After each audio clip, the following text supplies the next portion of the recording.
Amém, amém. Irmãos, vamos lá estudar esse bloco textual aí do capítulo 9, 10 e 11 de Romanos. Primeiro eu queria fazer dois alertas para vocês, fazer uma brevíssima introdução doutrinal para que a gente fique ligado nos temas que são recorrentes durante toda a carta de Paulo aos Romanos, mas principalmente nesses 3 capítulos aqui, ok?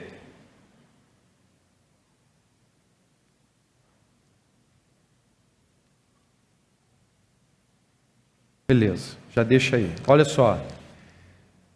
Duas coisas vocês têm que ter em mente quando estiverem lendo Romanos, mas principalmente esses 3 capítulos. A teologia do pacto, da aliança e a questão da eleição de Deus. Tá? O que é a teologia do pacto? O pacto vocês sabem que é um acordo. Tá? Como a nossa igreja é uma igreja presbiteriana e professa a confissão de fé de Westminster, a gente toma ela também como referência para a gente entender a sistemática da palavra de Deus, tá bom? A confissão de fé de Westminster, ela ensina que Deus ele se relaciona com o homem por meio de alianças, ou seja, por meio de pactos, tá? E esses pactos vão estruturar toda a história da salvação, toda a história da redenção.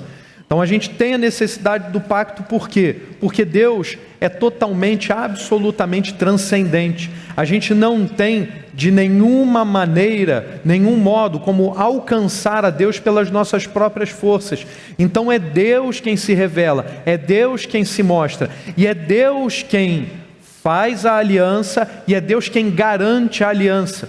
Isso não é algo que nós possamos produzir com nenhuma das nossas ações, com a nossa vontade ou com qualquer poder mental que a gente pudesse desenvolver. Os principais pactos que aparecem, dos principais pactos que aparecem, a gente quer enfatizar o pacto da graça, o pacto da misericórdia de Deus, que é o que vai aparecer bastante aqui nesse trecho de Romanos. Após o pecado, Deus estabelece um novo pacto com o ser humano. A base qual é? É a graça de Deus, é o presente, é o favor imerecido de Deus, não é mérito humano. Como que Deus faz esse pacto? Como que Deus firma essa aliança? Por meio do seu Filho. É Cristo que é o mediador dessa nova e perfeita aliança, nos dando a promessa da salvação.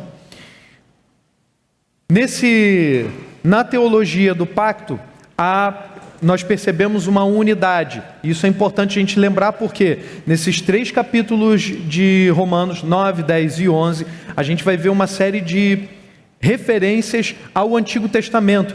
E algumas pessoas em outras épocas, infelizmente ainda agora, inventam de que o Antigo Testamento é o Deus é o Deus dos exércitos, é o Deus implacável. Cadê a graça? A graça só aparece no Novo Testamento. Mas pelo contrário, há uma unidade perfeita no pacto da graça de Deus, que é revelado desde o Antigo Testamento até o Novo. Então, no Antigo Testamento, as promessas que Deus faz, os tipos, os sacrifícios, tudo isso são sinais também do pacto de Deus, da unidade de Deus. E no Novo Testamento, tudo isso se cumpre em Cristo Jesus. Então, Deus firma um acordo com a humanidade, Deus firma um acordo com os seus eleitos. E o que acontece? Quem é que garante esse acordo? É o nosso Senhor Jesus Cristo. Não é por nenhum mérito nosso. Então Cristo é o mediador desse pacto. É Cristo quem cumpre perfeitamente o pacto. Então a gente, quando entra num acordo, humanamente falando, você tem sempre a sua parte e a contrapartida, que deve cumprir cada um a sua função, cumprir a sua meta dentro do acordo. A nossa parte do acordo é garantida por Jesus Cristo. Tá? A gente não teria nenhum poder, nenhuma ação que se equipararia, que se igualaria a Deus numa forma de acordo equilibrado. Então, na verdade, o acordo é firmado, garantido e cumprido por Deus. E no nosso caso, o que seria assim, poderíamos dizer, do nosso lado, é o Senhor Jesus Cristo quem garante essa parte. Tá? Segunda doutrina que você deve ter em mente quando estiver lendo Romanos, e sobretudo capítulo 9, 10 e 11, é a doutrina da eleição. O que é eleição? Vamos escolher os nossos candidatos, é Deus escolhendo candidatos para governar? Não é isso. O que é eleição? É Deus elegendo, escolhendo os seus. O que não é muito simples, o que não é muito confortável para a gente admitir, é que Deus escolhe tanto os vasos para honra quanto os vasos para desonra, tá bom? Qual é o problema? O problema é que às vezes a gente quer fazer teologia olhando somente um trecho da palavra de Deus, ou olhando somente um capítulo da teologia sistemática. A gente precisa olhar para esse texto bíblico e para o texto bíblico como um todo, lembrando que todos nós somos pecadores, não tem ninguém bonzinho. Quando a gente acha injusto da parte de Deus, de que Ele escolha, determine, vasos para desonra, Ele escolhe o seu povo, quem vai ser salvo?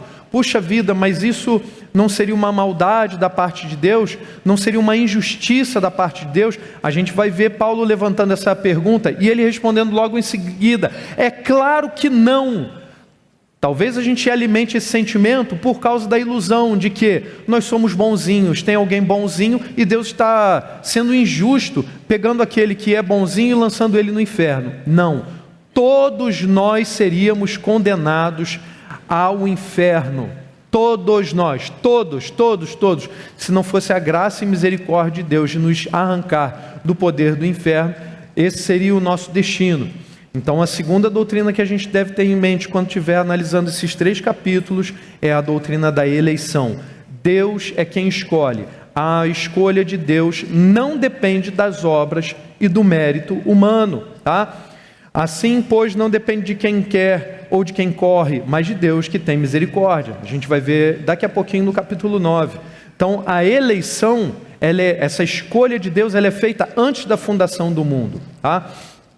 A gente vai ver isso em Efésios 1:4. Assim como nos escolheu nele antes da fundação do mundo para sermos santos e irrepreensíveis diante dele. Então grava aí, a escolha de Deus tem um objetivo na nossa vida, tá bom?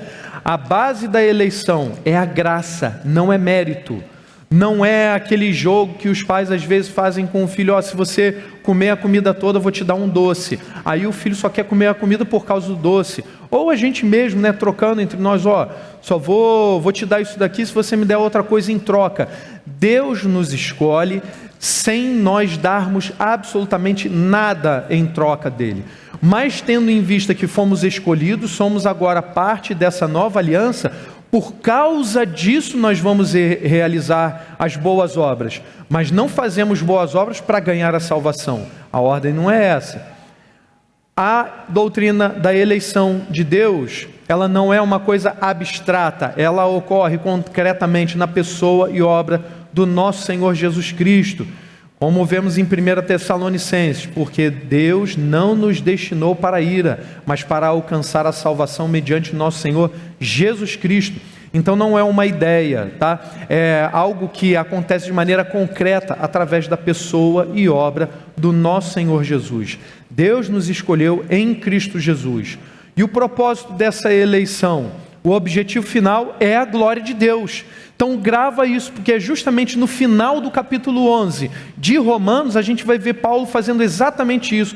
Eu vou lançar já a palavra diferente aqui, uma doxologia, um louvor, mas não é um louvor qualquer, é um louvor profundo, em que ele reconhece a soberania, a magnitude, o poder de Deus e a nossa miséria, nós pequeninos.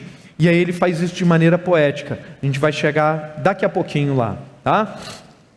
Então, a síntese da eleição: Deus escolhe soberanamente, a eleição ela é eterna e graciosa, não depende do homem, está centrada em Cristo e ela garante a salvação dos eleitos. Amém? Então, tendo em mente essas duas doutrinas, doutrina do pacto, a teologia do pacto, a aliança que Deus firma com as pessoas através de Cristo Jesus e a escolha soberana que Deus faz do seu povo eleito, seu povo salvo, a gente já tem em mente aí duas ênfases importantes para a gente, de fato, agora ler o capítulo 9, 10 e 11 de Romanos. Então acompanha comigo o primeiro trechinho do verso 1 ao 5. A palavra de Deus diz assim: digo a verdade em Cristo, não minto, e a minha consciência confirma isso por meio do Espírito Santo. Sinto grande tristeza e tenho incessante dor no coração, porque eu mesmo desejaria ser amaldiçoado, separado de Cristo por amor de meus irmãos, meus compatriotas segundo a carne. São israelitas, a eles pertence a adoção, assim como a glória, as alianças, a promulgação da lei, o culto e as promessas. Deles são os patriarcas e também deles descende o Cristo segundo a carne, o qual é sobre todos, Deus bendito para sempre. Amém. Já nessa introdução o que a gente vê quase que uma síntese desse bloco textual, porque a gente vê Paulo já lamentando, aliás, desejando a salvação do seu povo, e a gente, nesses 3 capítulos, a gente pode entender, aqui nesse primeiro, capítulo 9, a situação de Deus, a situação de Israel no passado. Vimos aí, através da eleição e aliança, as promessas de Deus, né, sintetizadas nessas 2 doutrinas. E aqui, daqui para frente, a gente vai ver esses 3 outros tópicos aqui: a incredulidade dos judeus, as promessas de Deus e a justiça de Deus e a soberania dele, aqui no capítulo 9. Se a gente pudesse fazer uma síntese dos 3 capítulos, para a gente organizar, a gente pode ver assim, a situação de Israel no passado, a situação de Israel no presente, no capítulo 10, que é o presente, vamos entender assim, o século I, lá onde Paulo está, quando Paulo está, e o capítulo 11 como o futuro de Israel, Israel no futuro, que aí ele vai falar da salvação de Israel. Tudo bem? E aí no capítulo 9, nessa primeira parte, Paulo, ele começa a nos falar dando testemunho do Espírito Santo. Ele chama para si essa autoridade para fundamentar o que ele está dizendo, isso aqui é verdade absoluto que eu vou dizer para vocês. Israel possui privilégios extraordinários, mas isso não garante a salvação. Então, nesse primeiro bloco textual aqui do capítulo 9, nesses primeiros versos a gente vai ver Paulo falando da incredulidade dos judeus, Israel no passado, quantas vezes eles deram as costas para Deus. Para aqueles que têm conhecimento da palavra de Deus, da história de Israel, devem lembrar que se você for no período de Juízes, período dos reis, Israel a todo momento recebe o favor divino e logo em seguida dá as costas para Deus. Aí eles clamam a Deus de novo: Deus, por favor, ajuda a gente. Aí Deus ajuda e eles de novo dão as costas para Israel. Então aquelas pessoas desatentas que leem o Antigo Testamento dizendo que lá é o Deus implacável, o Deus dos exércitos, cadê a graça? Não tem graça aqui. É a pessoa que está lendo desatentamente o Antigo Testamento, porque quantas e quantas vezes o povo querido de Deus, o povo amado de Deus, deu as costas para Deus, e Deus, na sua misericórdia, permanecendo firme no pacto que ele firmou com o seu povo, através ali, inicialmente, tem o pacto adâmico, mas vamos enfatizar, que é o que vai aparecer aqui no contexto principalmente, o pacto com Abraão, os patriarcas, essa referência toda, essa história da salvação. No Antigo Testamento, Deus está a todo momento cumprindo a sua parte do pacto, garantindo que o povo seja abençoado, que a sua graça, a sua misericórdia alcance o povo. Ainda assim, o povo dá as costas a Deus. A gente vai ver logo nesse início aqui, Paulo, isso vai ficar mais claro depois, mais para frente, mas Paulo também já apresentando um quê de tristeza aqui, né? Sinto grande tristeza, tenho incessante dor no coração. Por quê? Por causa da incredulidade dos judeus, por causa da incredulidade do povo. Então, quando ele chama para si esse testemunho do Espírito Santo, não só para reafirmar o que a história de Israel já nos mostrou, mas para mostrar que Deus é bom, Deus é verdadeiro, que Deus sempre entregou, sempre deu o seu favor ao seu povo. E aí, no meio dessa angústia, dessa tristeza, pela incredulidade dos judeus, ele faz um lamento por Israel. Ao mesmo tempo que ele lamenta, ele exalta as qualidades que Deus colocou no seu povo. Isso é importante da gente lembrar, porque daqui a pouco ele vai falar também, vai comparar entre gentios e Israel, aqueles que não, aqueles que são chamados a oliveira brava, que vai entrar aí como ramos, né, enxertados na oliveira, na oliveira cativada, né, por Deus. E aí no meio dessa história, dessa comparação entre gentios e o povo de Israel, ele vai falar: nem o povo de Israel pode se gloriar, e nem vocês gentios, vocês são ramos que estão chegando agora, vão se gloriar e vão querer colocar Israel de fora, ou Israel querendo deixar um outro povo de fora. Vai ser bem interessante. A palavra continua a partir do verso 6, acompanha comigo. E não pensemos que a palavra de Deus falhou, porque nem todos os de Israel são de fato israelitas. Presta bem atenção nisso. Nem por serem descendentes de Abraão são todos os filhos, pelo contrário, por meio de Isaque será chamada a sua descendência. Presta atenção. Quando olhamos para a história do Antigo Testamento, parece que Deus falou, o povo não ouviu. Então, será que a palavra de Deus falhou? De maneira nenhuma. A palavra de Deus não falhou, o povo falhou, o povo tropeçou, o povo rejeitou a palavra de Deus. Mas, o que Paulo nos alerta, nem todos os de Israel são de fato israelitas. Então a salvação, o pacto da graça que Deus celebra e deixa muito claro para a gente em Cristo Jesus, não vem por meio de um pertencimento cultural, étnico, e muito menos pelas obras. Mas aqui ele está esclarecendo justamente isso. Não é por serem descendentes de Abraão, porque é meu filho, meu neto, bisneto de Abraão, tataraneto de Abraão, é que vai ser salvo. Não é por causa disso, é por meio de Isaque será chamada a sua descendência. Com isso, ele está fazendo uma comparação aqui entre Isaque, não são os filhos da carne, verso 8, não são os filhos da carne que são filhos de Deus, mas os filhos da promessa é que são contados como descendência.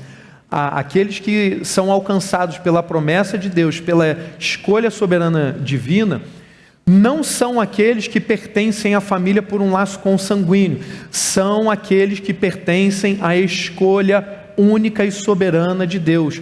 Não é por nenhum mérito humano, mas é um ato soberano e unilateral de Deus. E ele continua: porque a palavra da promessa é esta: por esse tempo voltarei e Sara terá um filho. Olha só, Abraão ainda teve Ismael, então ele poderia ser contada a descendência por Ismael. Foi a tentativa de Sara, né? Deus falou que vai vir um filho, mas estamos esperando e não chega, e eles de idade avançada naturalmente questionaram aquilo, mas não se mantiveram firmes na fé. Mesmo assim, o Senhor Deus cumpriu a sua promessa, se manteve firme. Então, Paulo está enfatizando aqui que a palavra de Deus nunca falha, nunca erra. A palavra de Deus é uma só. O plano, a promessa de Deus para a descendência de Abraão era uma só. Paulo está evocando aqui o contexto lá de Gênesis 17. Então, na época do Antigo Testamento, a descendência natural, ela humanamente falando, poderia ser uma garantia de herança, de pertencimento automático na promessa. Porém, aqui nesse caso não. Deus escolheu, antes da fundação de toda a terra, de toda a realidade, aqueles que herdariam a promessa. E é o que Paulo está mostrando logo em seguida, né? Comparando aqui Abraão e Isaque. Então, quem é o Israel de Deus? Quem é que pertence ao Israel? São aqueles que fazem parte do povo? É uma conexão étnica? É uma conexão cultural? É uma conexão ritual? Não, é uma conexão que é firmada apenas pela escolha soberana e divina, tá? Então, ele ilustra isso chamando esses filhos de filhos da promessa. Não é uma descendência carnal, mas é uma descendência de acordo com a promessa, com a escolha divina. E é nesta aliança, é nessa promessa que nós entramos por meio de Jesus Cristo. Então não são os filhos naturais que são filhos de Deus, mas são os filhos da promessa. São aqueles que Deus determinou, que chamou para si, elegeu. Tudo bem? Seguindo. A partir do verso 10, agora, capítulo 9, verso 10, a eleição de Israel. Isto, Ou seja, essa comparação que ele acabou de fazer, falou da aliança firmada lá em Abraão e Isaac. Isto não aconteceu somente com ela, né, Sara, mas também com Rebeca, ao conceber de um só, de Isaac, nosso pai. E os gêmeos ainda não eram nascidos, nem tinham feito o bem ou o mal, para que o propósito de Deus quanto à eleição prevalecesse, não por obras, mas por aquele que chama. Está claro para a gente? Temos aqui gêmeos, são compatíveis, poderiam ser praticamente igualados, mas Deus, como ele continua, quando foi dito a Rebeca, o mais velho será servo do mais moço, como está escrito, amei Jacó, porém desprezei Esaú, antes mesmo deles terem feito bem ou mal. A gente poderia até pensar, Deus desprezou Esaú, porque ele desprezou também a primogenitura, ele deu as costas a Deus, ele desprezou, na verdade, o favor divino, mas a escolha de Deus não é condicionada pela ação humana, como Paulo acabou de fazer, e os gêmeos ainda não eram nascidos, nem tinham feito bem ou mal, para que o propósito de Deus quanto à eleição prevalecesse, não por obras, mas por aquele que chama. Então aqui, de novo, Paulo está reafirmando a escolha soberana de Deus. Ainda não eram gêmeos nascidos. O caso aqui de Jacó e Esaú estabelece o argumento de 3 formas. Então, conta comigo aí, A, B e C. Primeiro, eram irmãos gêmeos, quase iguais, em natureza, super próximos. Então, por que vai escolher um ou outro? Então, não depende de qualquer qualidade natural. Segundo, porque o propósito de Deus reverteu até mesmo a pequena distinção que existia. É o mais velho, o mais novo, as características físicas, as características de personalidade. Então, antes mesmo deles nascerem, cada um foi escolhido segundo um propósito. E o propósito de Deus não é condicionado, nem culturalmente, nem naturalmente. É isso que Paulo está enfatizando aqui, tá? E a soberania, a escolha soberana de Deus também é afirmada no 3º ponto. O propósito de Deus foi afirmado antes que deles terem nascido. A eleição, ela não está baseada em ações, em obras, ou até mesmo numa fé prevista por Deus. Pelo contrário, ela se baseia na graça soberana e predestinadora de Deus. Amém? Amém. Então dá uma levantada aí, dá uma acordada, levanta comigo, levanta aí, levanta, vai, que é muito rápido mesmo, vai, tem gente que está com problema de coluna, vamos lá, 30 minutinhos já se passaram, muito bem. Quem não levantou, você puxa a orelha aí, por favor, puxa a orelha, ou o cabelo, puxa o cabelo, mas vê antes se a pessoa está com algum implante. Se tiver implante, não puxa. Amém, podem sentar.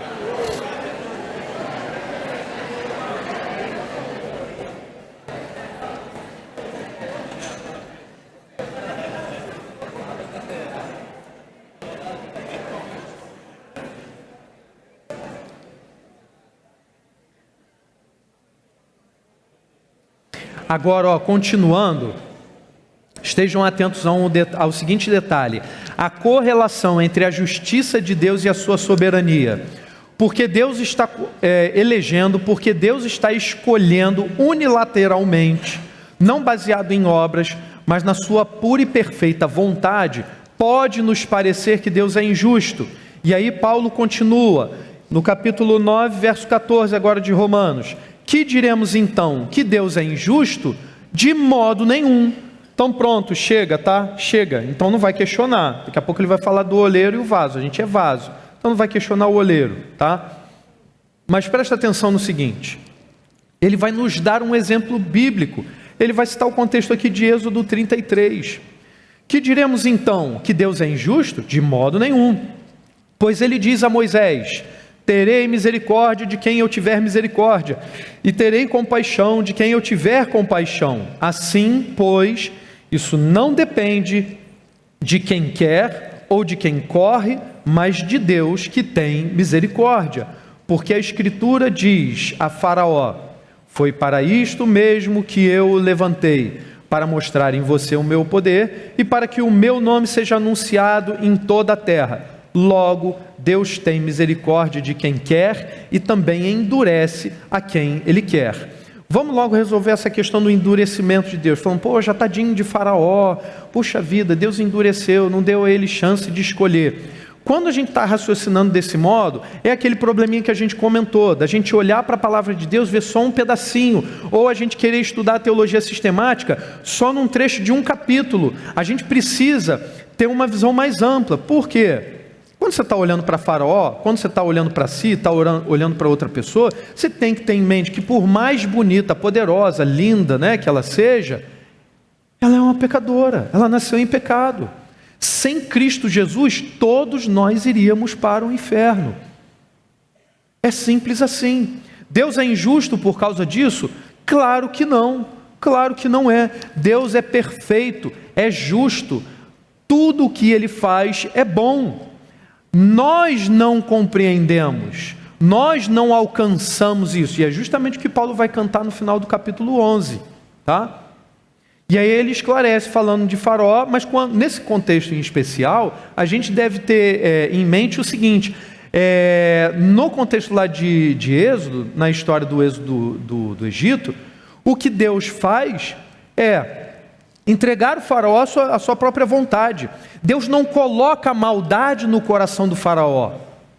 Tudo bem? Estão entendendo? Deus não coloca a maldade no nosso coração. Nós nascemos assim por causa da mancha do pecado original. Então, será que Deus é injusto? Ah, tem um pessoal aqui que está convicto. Será que Deus é injusto? Não, não é. O texto está aqui, muito claro. Tudo isso se cumpre de acordo com o propósito de Deus. A salvação, a eleição, a misericórdia, qualquer favor divino não depende da vontade humana nem do esforço humano. Não depende de quem quer ou de quem corre, mas de como a vontade de Deus vai se cumprir. Amém? Quando a gente vê aqui ele no verso 17, citando o exemplo de Faraó, foi Deus quem falou ao Faraó por meio de Moisés. Mas, para Paulo, as palavras aqui da Escritura e a voz da autoridade de Deus são uma só. Então o Faraó, ele rejeita Deus de maneira antecipada. O que Deus faz quando endurece o coração de Faraó? Para cumprir o seu propósito, para o povo sair daí. Imagina também se o Faraó tivesse, tudo legal, o povo estaria escravizado ainda no Egito. Claro que nós temos condição de entender um pouco melhor o contexto por causa da inspiração que Deus deu ao apóstolo Paulo para nos trazer toda essa realidade. Estão lembrados no capítulo 9 que ele fala, pelo Espírito Santo, tudo que eu estou dizendo para vocês aqui, estão lembrados desse testemunho? Então, se a gente também não tivesse esse esclarecimento do Espírito Santo através do apóstolo Paulo, a gente também ficaria assim muito, mas muito incapaz de compreender todo esse contexto, toda a palavra de Deus aqui, revelada no Antigo e no Novo Testamento. Tudo bem? Então, aqui não depende de quem quer que tenha uma boa vontade, na verdade ninguém tem. Deus não é injusto. A gente vê então uma conexão, nesse trecho, uma conexão essencial entre a escolha soberana de Deus e a aplicação da sua justiça. Então, quando Deus aplica a sua vontade, ainda que nós não entendamos, ainda que a gente até resista, acha que Deus poderia ter feito de maneira muito melhor, né? Às vezes a gente, no fundo do nosso coração, a gente pode até levantar esse tipo de hipótese. Se eu fosse Deus, faria diferente. Poxa vida, que ledo engano, porque a justiça e a soberania de Deus são aqui inseparáveis. Amém? Então continua a leitura agora do texto. Verso 19 agora, a reafirmação aqui de novo da soberania de Deus. Mas você vai me dizer, porque Deus ainda se queixa, pois quem pode resistir à sua vontade? Mas quem é você, caro amigo, para discutir com Deus? Será que o objeto pode perguntar a quem o fez, por que o fez assim? Será que o oleiro não tem direito sobre a massa para do mesmo barro fazer um vaso para honra e outro para desonra? Que diremos se Deus, querendo mostrar a sua ira e dar a conhecer o seu poder, suportou com muita paciência os vasos de ira, preparados para a destruição, a fim de que também desse a conhecer as riquezas da sua glória nos vasos de misericórdia que de antemão preparou para a sua glória. Deus é injusto? Não. Deus é perfeito, é soberano, e aqui ele faz uma pergunta retórica: será que você pode resistir à vontade de Deus? E ele pergunta: por que você está se queixando? Imagine cada um de nós, né, questionando Deus aqui. Você tem condição, sendo você criatura, de questionar a Deus? Não.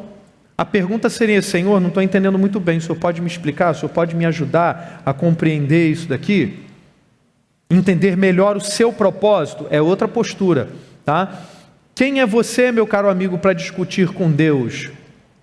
Aqui a metáfora do oleiro e do barro apresenta para nós uma analogia interessante, tá? O oleiro é quem faz o vaso, e aí ele faz o vaso de acordo com o propósito que ele quer. O vaso não tem absolutamente nenhuma ingerência sobre o formato, a utilidade, o material daquilo que o oleiro está fazendo. Então Deus age aqui, Paulo está reafirmando a soberania de Deus, Deus agindo como Criador soberano. O oleiro, ele tem autoridade total sobre o barro, ou seja, Deus tem autoridade total sobre cada um de nós. Pensa de outra forma. Uma metáfora, como aqui a gente tem um monte de criança, pais, avós, graças a Deus a nossa igreja é cheia de criança, adolescentes também. Mas pensa na criança. A criança pode fazer o que quer?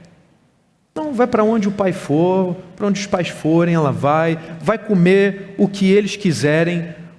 Só que no nosso caso, para bem e para mal, né? Principalmente os vovôs e vovós que o digam, né? A gente está querendo dar carne, comida para as crianças, vem vovô e vovó com um pirulitinho, não é? Um docinho, não é verdade? Só que Deus não age assim. Tudo que Deus faz é bom. Tudo que Deus faz é bom. As escolhas dele sempre serão certas. Então, se uma criança não pode fazer o que bem entende, não, mas peraí, um adolescente já anda com as próprias pernas, não é? Tem uma galera, tem uns adolescentes ali mais novos. Vamos lá, agora eu já ando sozinho de ônibus, já sei pegar Uber, já sei mexer no celular, já posso fazer várias coisas no celular que você nem imagina, pastor. É mesmo, nem imagino mesmo. Nem me fale.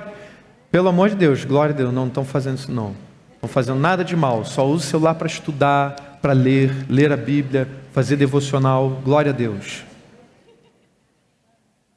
Nenhum de nós tem poder sobre nada, se a gente for pensando, tá? Não, mas pensa agora num adulto. Você não presta contas a ninguém? A pior coisa, o pior tipo de crente na igreja é aquele que acha que não tem que prestar conta para ninguém. Acha que tem que prestar conta só para Deus também. Pô, você tem um líder, você tem um discipulador, você tem um mentor, você tem irmãos que te amam, e você acha que você não tem que prestar conta a ninguém? Se a gente alimenta ainda essa ilusão, saiba do seguinte: a gente vai prestar contas, e estamos prestando contas, desde já, ao nosso Deus Santo Todo-Poderoso.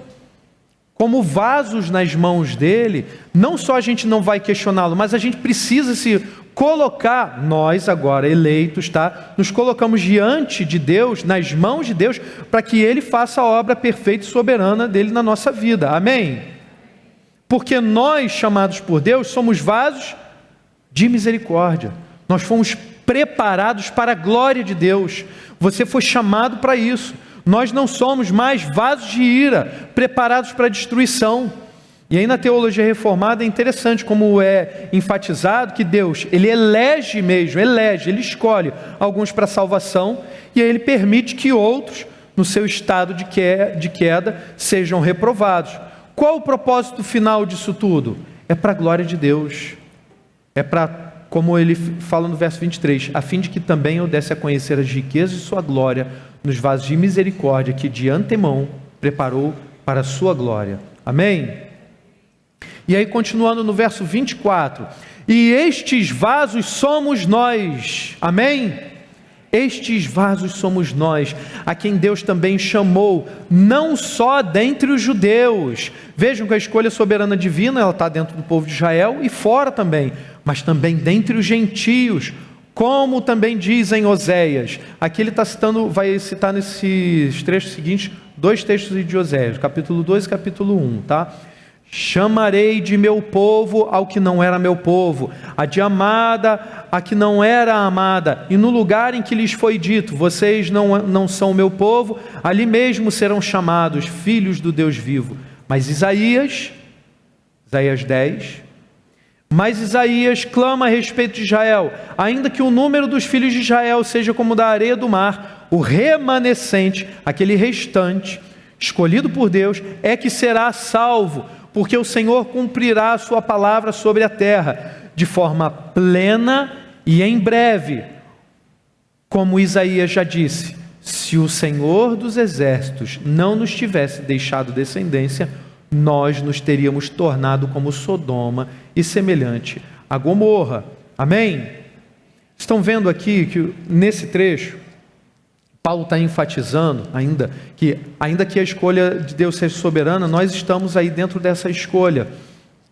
E aí parece que essa escolha soberana de Deus, escolhendo um outro povo, pessoas de fora do povo de Israel, de fora da etnia, de fora de toda a ritualística de Israel, são chamados para que, como a gente vai ver daqui a pouco, ressalte, cause até ciúmes no seu povo, para que o povo passasse a crer, para que o povo acordasse para Deus, chamando para seu povo também, dentre aqueles que são os gentios.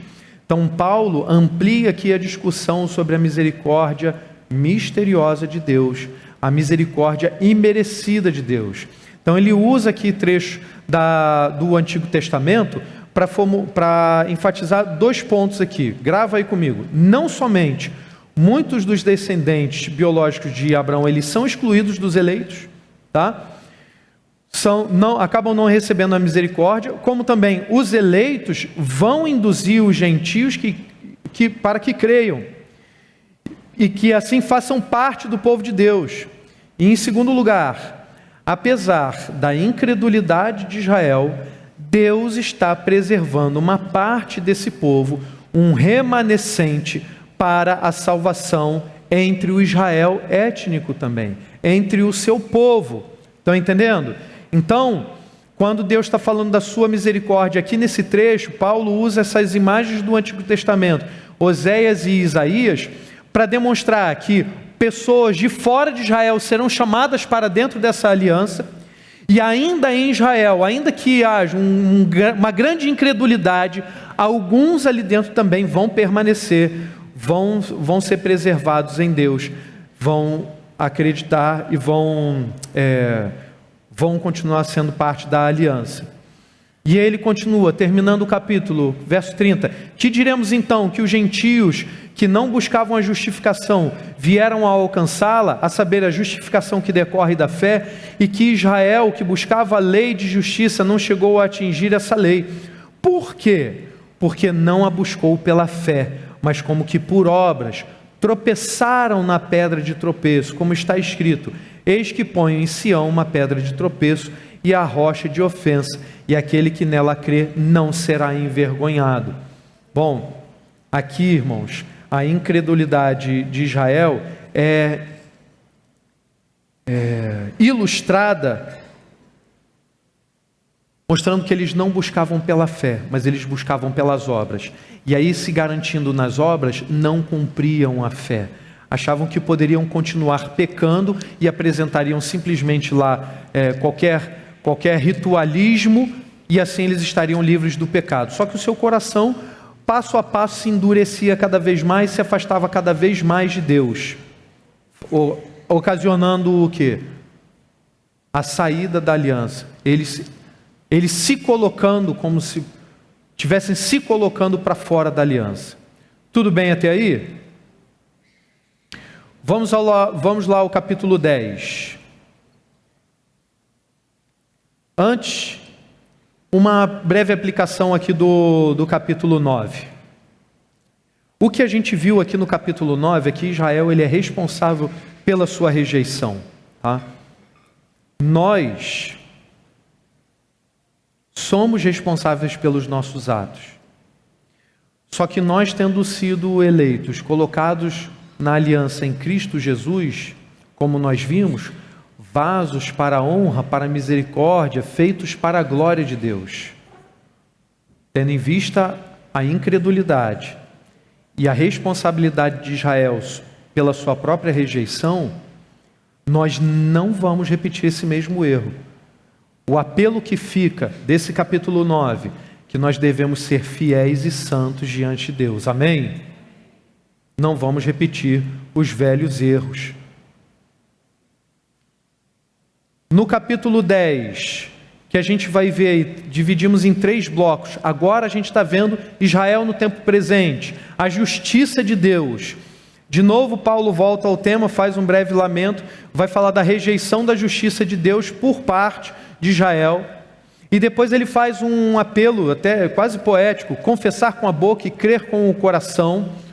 E aí vai entrar já um novo alerta a respeito do nosso papel com a evangelização, a nossa responsabilidade em evangelizar. E no final do capítulo 10, de novo, Paulo vai enfatizar que Israel teve toda a oportunidade de aceitar a aliança, de andar com Deus, de permanecer, e assim não fizeram.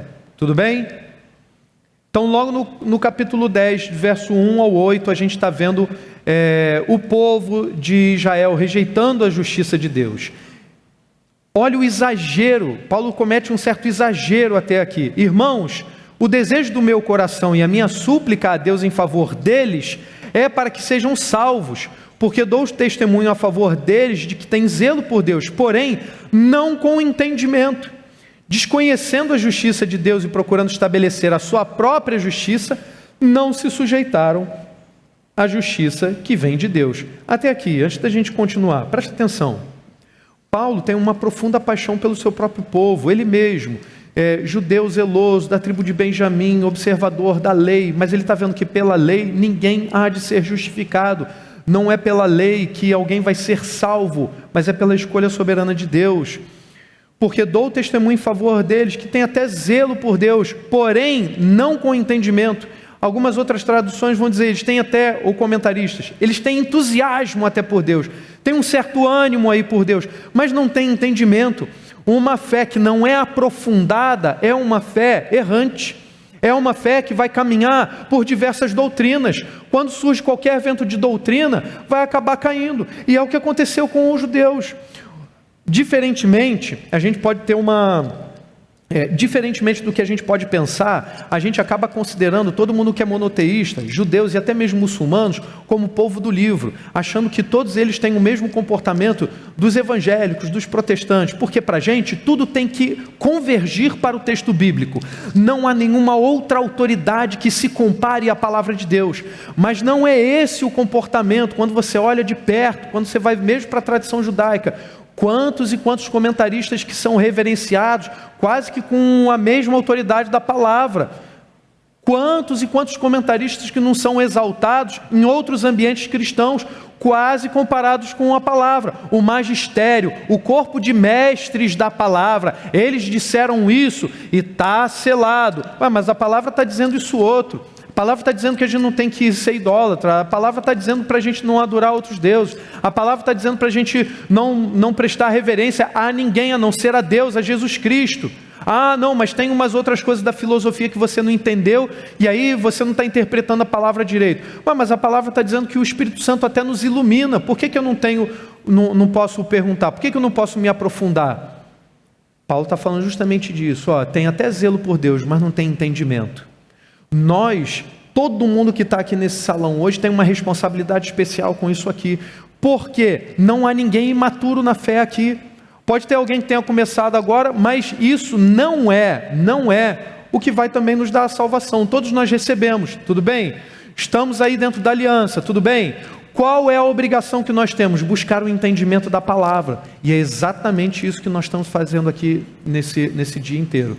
E aí cada um de nós tem uma responsabilidade especial com isso, de reproduzir isso, não só para ensinar doutrina para outras pessoas, mas para levar outras pessoas ao conhecimento da verdade. Amém? Desconhecendo a justiça de Deus e procurando estabelecer a sua própria justiça, não se sujeitaram à justiça que vem de Deus. o que o povo de Israel fez e o que alguns do povo de Deus aí espalhados pela face da terra podem insistir em fazer. Eu vou estabelecer o meu próprio jeito, a minha própria justiça, e não se dobram, não obedecem à palavra de Deus. É por isso que o povo evangélico, o povo protestante, principalmente o reformado, pode ser considerado chato. Olha o Bíblia ali. Antigamente, era esse o apelido que a gente tinha. É o Bíblia, ó o Bíblia, porque andava com a Bíblia debaixo do braço e tudo era Bíblia. Ah, você pode fazer isso? Deixa eu ver na Bíblia. Ah, você pode fazer aquilo outro? Deixa eu olhar na Bíblia, deixa eu olhar a palavra de Deus. Porque para nós a palavra de Deus não é só uma letra morta, mas é palavra viva, que é o nosso Senhor Jesus Cristo, amém?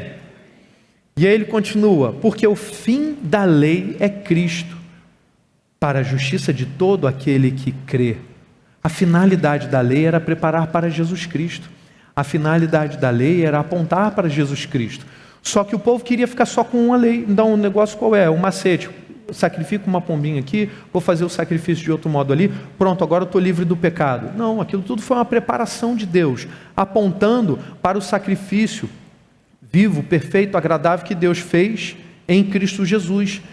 A partir do sacrifício de Jesus, nenhum outro sacrifício mais era necessário. E ele continua. Ora, Moisés descreve assim a justiça que procede da lei. Aquele que observar os seus preceitos, por eles viverá. Mas a justiça que procede da fé afirma o seguinte: não pergunte em seu coração quem subirá ao céu, isto é, para trazer Cristo lá do alto, ou quem descerá ao abismo, isto é, para levantar Cristo dentre os mortos. Não temos aqui, Paulo reiterou nesse trecho, o desejo de Israel ser salvo, fala do entendimento, de um entusiasmo religioso, mas sem entendimento, que aí não adianta de nada. E aí nesse trecho, ele está enfatizando o papel da lei, que na verdade aponta para Cristo, mas que através da lei ninguém vai alcançar a salvação. Ele diz assim,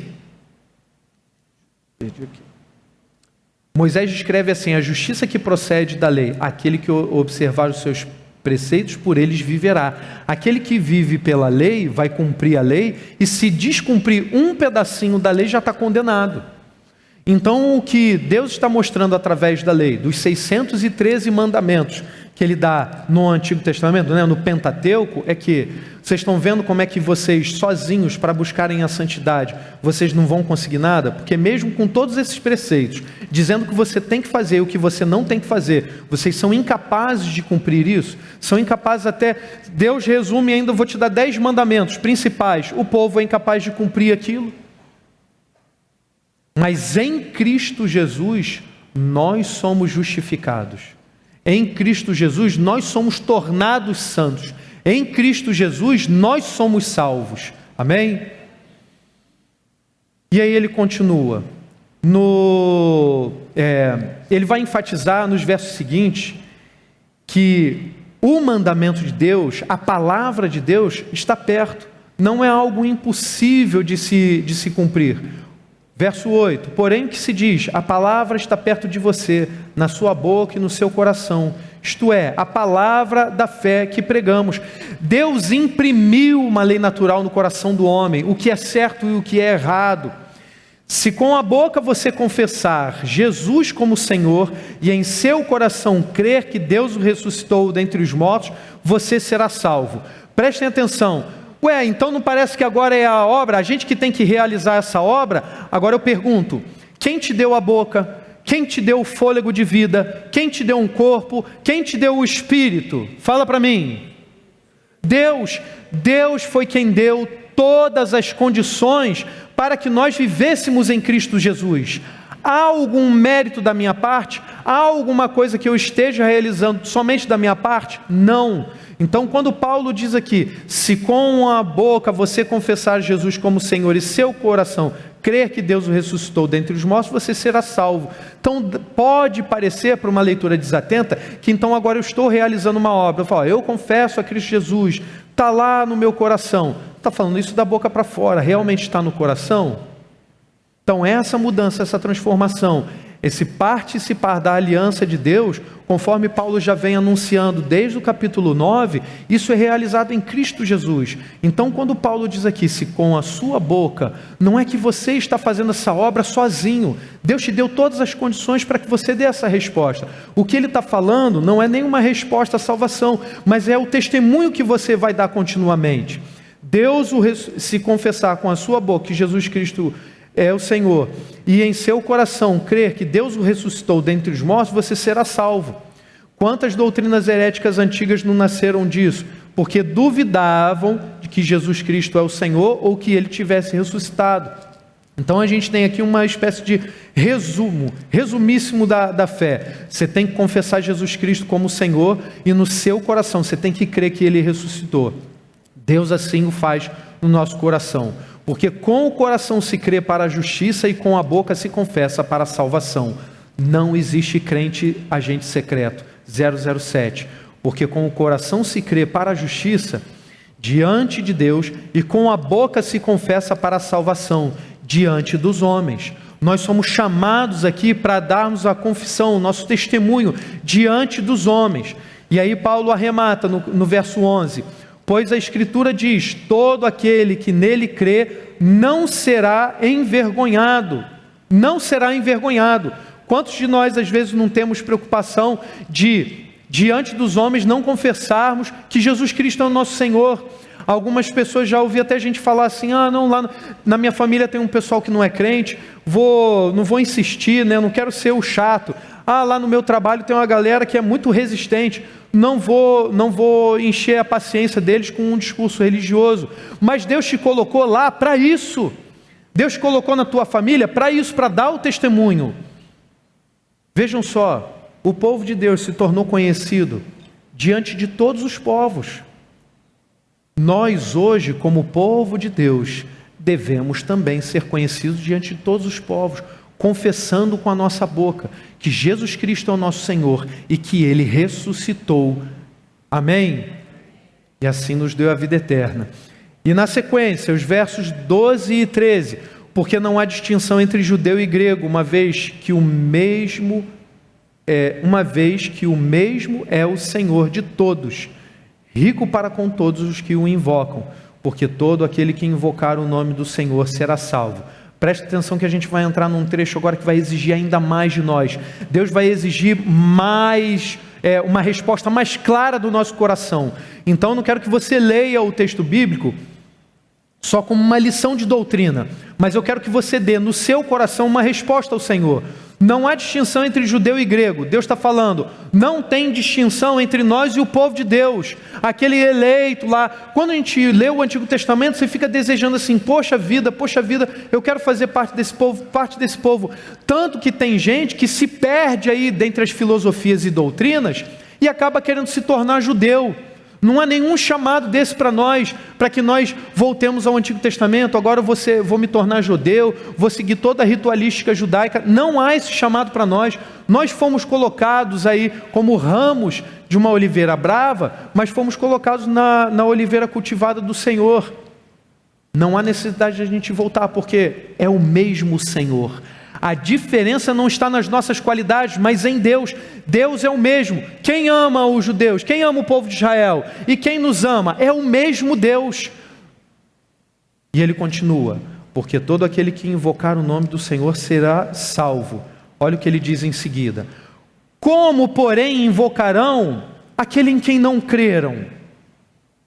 E como crerão naquele de quem nada ouviram? E como ouvirão se não há quem pregue? E como pregarão se não forem enviados? Como está escrito, quão formosos são os pés dos que anunciam coisas boas. Então presta atenção no verso 14 e 15. Como ouvirão se não há quem pregue? Como é que você espera que as pessoas se convertam se você não está pregando o Evangelho? Mas você pode dizer, Daniel, mas Deus não é santo, todo-poderoso, soberano sobre todas as coisas, Ele não pode simplesmente trazer todo mundo do jeito que Ele quiser? Sim, mas o que a palavra de Deus revela? Ele escolhe um povo para dar testemunho, Ele separa mais um outro povo, enxerta e coloca esse outro povo dentro de outro povo para dar testemunho. Ele levantou cada um de nós como instrumentos da sua palavra. Deus pode fazer tudo do jeito que Ele quiser, da forma que Ele quiser. E na soberania e sabedoria infinita dEle, Ele chamou cada um de nós para sermos instrumentos da pregação do Evangelho. Então não pense você que Deus fará o trabalho que Ele separou para você fazer. Não fique esperando que Deus faça uma coisa mirabolante, um milagre, um espetáculo, fazendo pessoas caírem dos céus aqui na igreja. As pessoas chegando aqui, e não sei nem onde eu estava, não sei como eu vim parar. Ele pode fazer. Porque como a gente vai ver daqui a pouquinho no texto, na parte final, mas já vou adiantar logo isso. Você pensa comigo, mas tem tanto incredulidade ainda nos judeus e nos muçulmanos.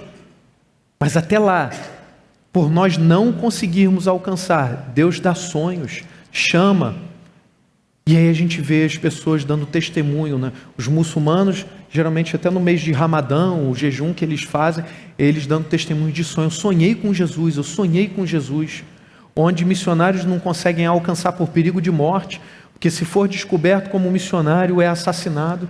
Em lugares onde os cristãos são odiados, ainda que tenha presença até judaica, o povo de Deus, o povo de Israel, os cristãos são hostilizados, onde nós não conseguimos alcançar, o Senhor alcança e dá essas experiências espirituais.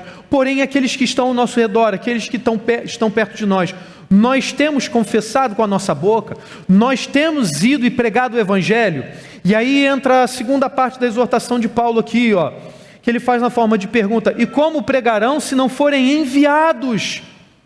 Então há um papel da igreja como um todo de enviar as pessoas para pregarem o Evangelho. E aí a gente não está falando só de pastor, de missionário, nós estamos falando da igreja toda. A igreja dá toda oportunidade para você no discipulado, na célula, nos finais de semana de treinamento, em todos os cultos, de você aprender a palavra de Deus, de você aprofundar a sua vida espiritual. Você é confrontado no discipulado, e é um confronto prazeroso, porque o papel que Deus está falando à sua consciência, e aí vem o irmão e faz a mesma pergunta que Deus fez a você. Você pregou o Evangelho? Você compartilhou de Jesus com alguém?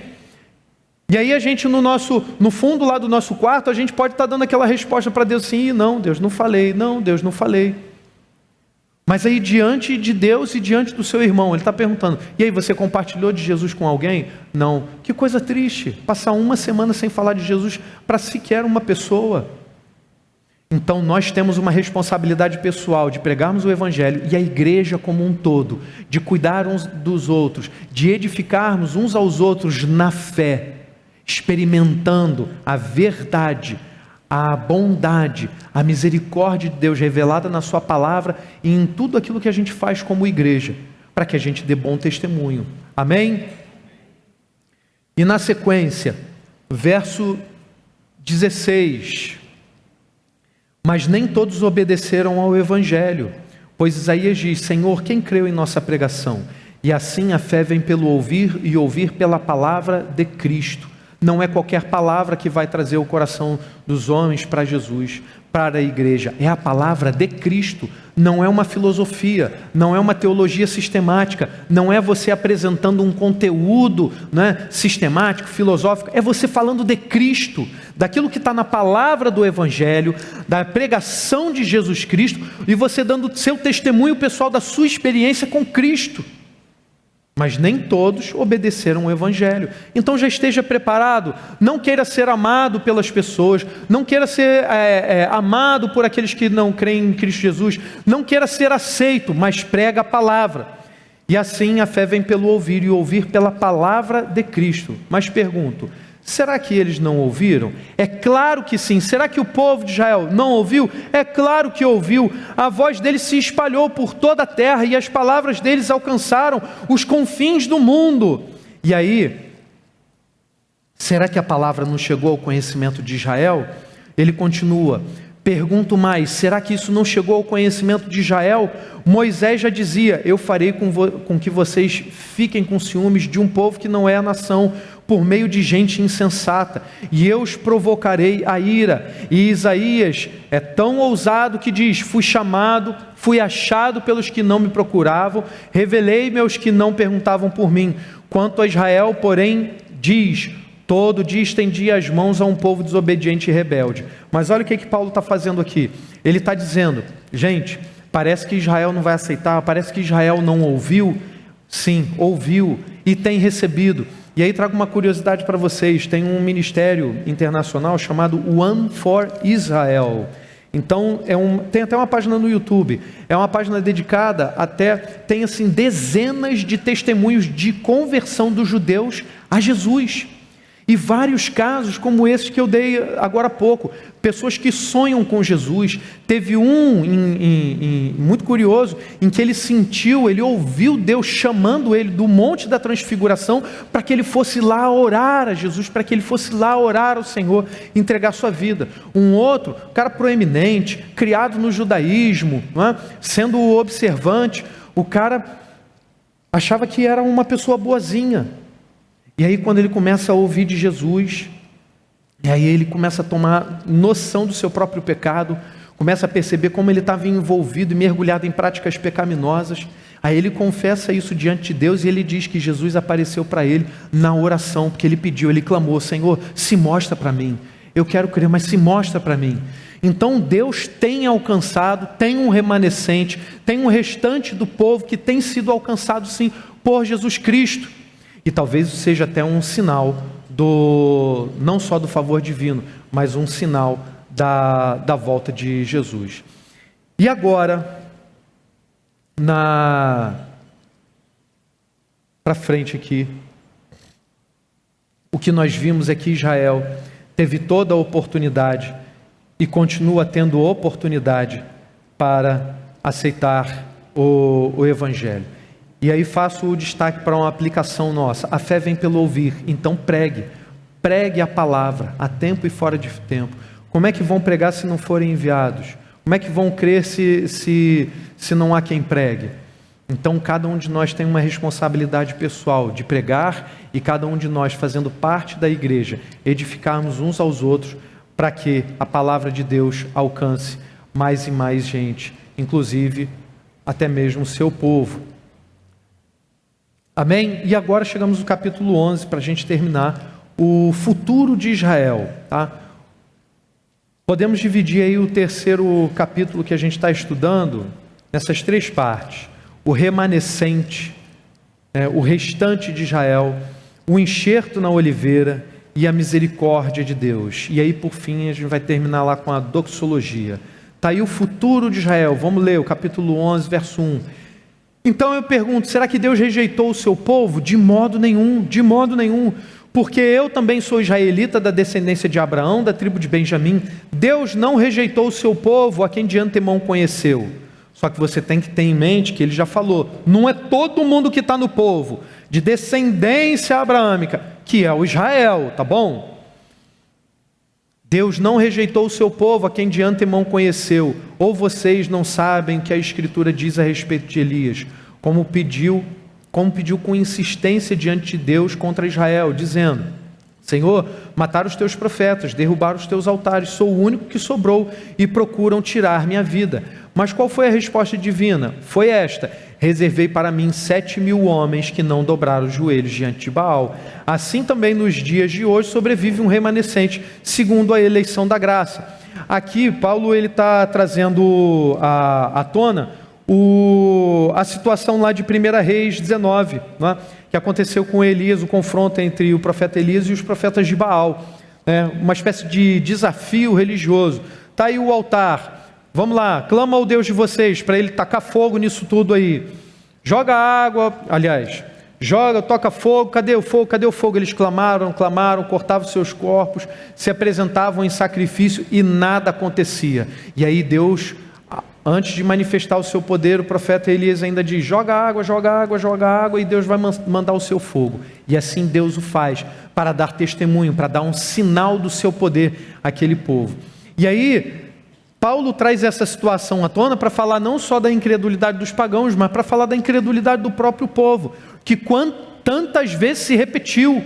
Só que aí a resposta que Deus dá, reservei para mim 7.000 homens que não dobraram os joelhos diante de Baal.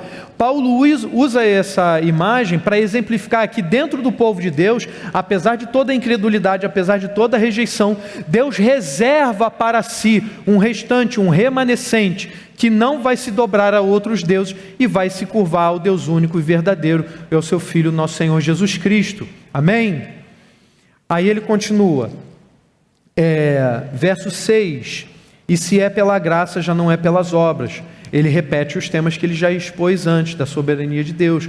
Do contrário, a graça já não é graça, que diremos então? O que Israel buscava, isso não alcançou, mas a eleição conseguiu isso. Os demais foram endurecidos, como está escrito, Deus lhes deu um espírito de profundo sono, olhos para não ver e ouvidos para não ouvir, até o dia de hoje. E Davi disse que a mesa deles se transforme em laço e armadilha, em tropeço e punição, que os olhos deles se escureçam, para que não vejam e fiquem sempre encurvadas as suas costas. O que Deus está falando aqui através de Paulo, está falando, gente, tem aqueles que vão rejeitar o Senhor, e o que Deus fez? Entregou eles aos seus próprios pecados.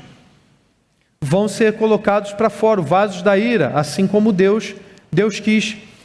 Tropeçaram para cair, Deus intencionalmente os fez pecar? Não, mas Deus tornou o mal em bem. É o que ele diz nos versos seguintes, verso 11. Então eu me pergunto, será que eles tropeçaram para que caíssem? De modo nenhum. Mas pela transgressão deles a salvação chegou aos gentios, para fazer com que os judeus ficassem com ciúmes. Ora, se a transgressão deles resultou em riqueza para o mundo, e a diminuição deles resultou em riqueza para os gentios, quanto mais a plenitude deles. Então Paulo está fazendo um alerta aos gentios, ao povo de Deus que agora foi enxertado, foi colocado na antiga aliança, para que não se glorie, para que não se ache o máximo.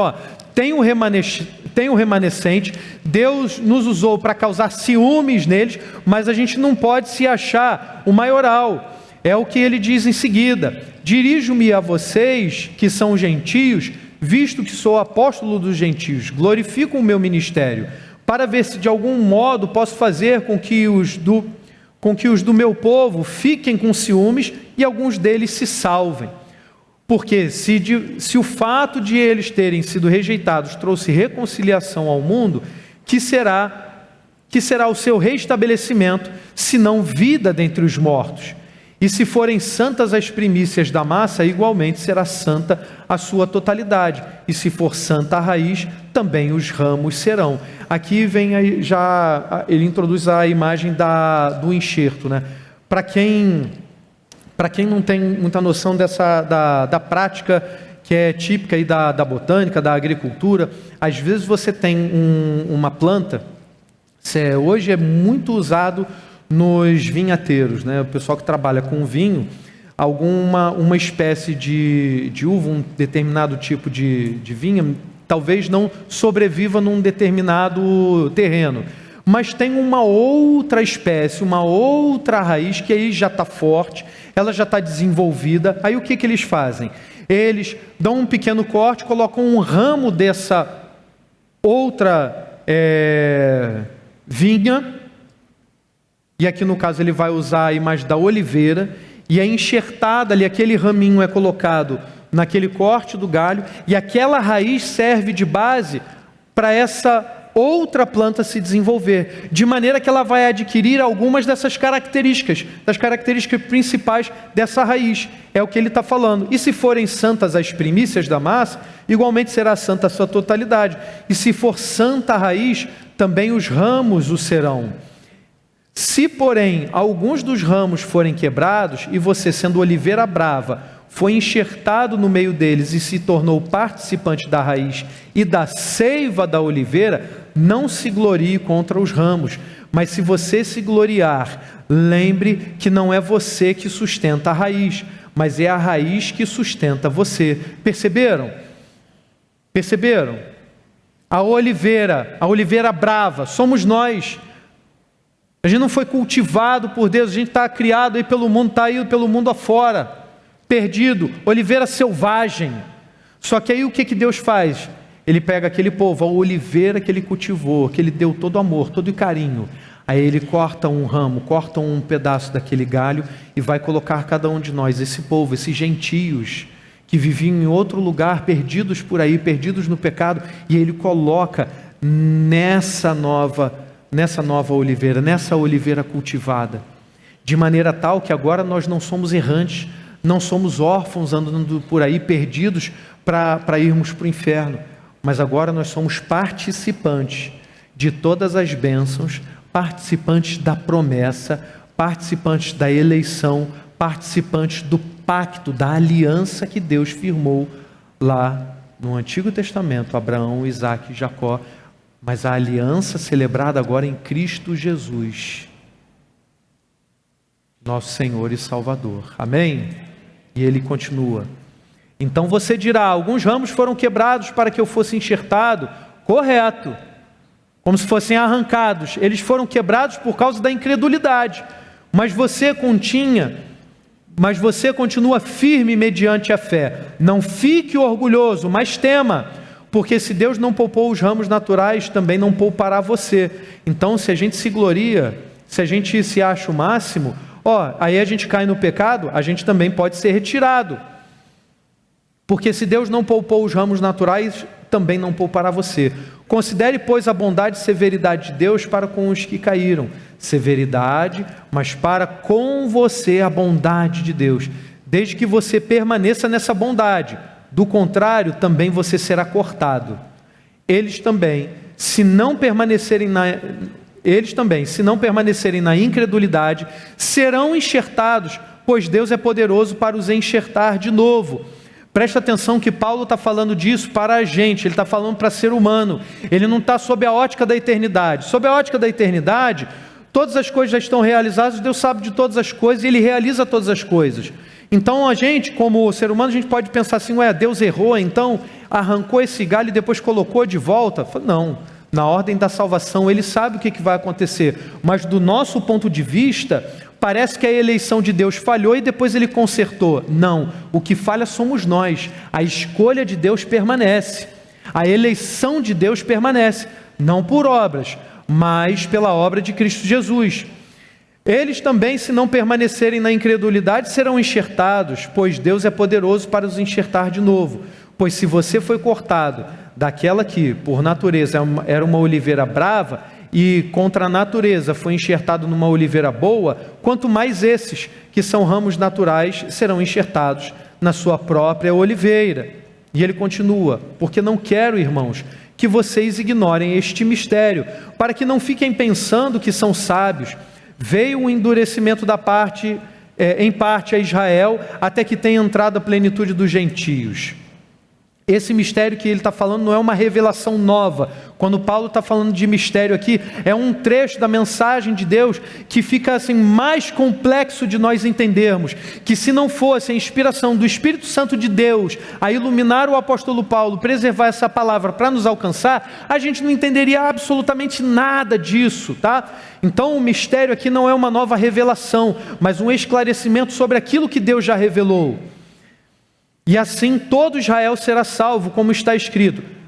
Pensa bem, preste atenção no que a gente viu no capítulo 9 e 10. Não é todo o Israel, todo aquele que Deus já separou. E assim todo o Israel será salvo, como está escrito. O libertador virá de Sião e afastará de Jacó as impiedades, e esta é a minha aliança com eles, quando eu tirar os seus pecados. Quanto ao evangelho, eles são inimigos por causa de vocês, mas quanto à eleição, amados por causa dos patriarcas, porque os dons e a vocação de Deus são irrevogáveis. Aquilo que Deus selou, aquilo que Deus marcou, aquilo que Deus determinou é irrevogável. Então a promessa que Ele firmou com o seu povo é irrevogável. O pacto da aliança é irrevogável. Porque assim como no passado vocês foram desobedientes a Deus, mas agora alcançaram misericórdia, à vista da desobediência deles, assim também estes agora foram desobedientes, para que também eles alcancem misericórdia, à vista da que foi concedida a vocês. Porque Deus encerrou todos na desobediência, a fim de mostrar a sua misericórdia a todos. Esse todos e todos, Israel e gentios. Não é um universalismo. Olha de quem ele está falando. Olha para quem ele está falando. Israel e os gentios. E aí, para encerrar, irmãos, chegamos à parte final do capítulo 11, tá? Que é um dos trechos mais memoráveis, mais incríveis, a doxologia final aqui de Romanos 11. Uma letra que já foi musicada por tantos autores, e aqui não é um mero louvor ao Senhor, mas é como se Paulo tivesse fazendo agora um fechamento de tudo aquilo que ele falou. Ele esclareceu mistérios do Senhor, ele esclareceu como Deus elege soberanamente um povo e escolhe também de fora desse povo escolhido um outro povo para ser colocado aqui, tá? Para ser enxertado nessa oliveira cultivada, para que continue dando ramos, para que a partir dessa raiz que Deus estabeleceu, eles continuem florescendo e frutificando, mas agora em Cristo Jesus. E aí Paulo, diante de toda a dificuldade, diante de toda a imperfeição que há em nós, ele arremata esse capítulo 11, dizendo: ó profundidade da riqueza, tanto da sabedoria como do conhecimento de Deus. Quão inexplicáveis são os seus juízos e quão insondáveis são os seus caminhos. Pois quem conheceu a mente do Senhor? Uma pergunta retórica, né? Ninguém. Ou quem foi o seu conselheiro? Ou quem primeiro deu alguma coisa a Deus para que isso lhe seja restituído? Ninguém. Ninguém pode fazer essas coisas. Mas nós temos a mente de Cristo. Mas o Senhor Deus se revelou a nós. Mas o Senhor Deus nos recolheu do mundo selvagem, uma oliveira brava, e nos colocou em Israel, o Israel de Deus, agora firmado em Cristo Jesus. Como é que a gente pode entender tudo isso? Não pode entender. Nós vamos experimentar com a mente, com o coração, através de Jesus Cristo. Porque dele, por meio dele e para ele, são todas as coisas, a ele seja a glória para sempre. Amém. Então glorifique ao Senhor, glorifique ao Senhor. Os dons e os chamados de Deus são irrevogáveis. Nós fomos chamados, povo de Deus, para a glória dele. Então, nossa aplicação final, glorifique ao Senhor. Amém? Amém.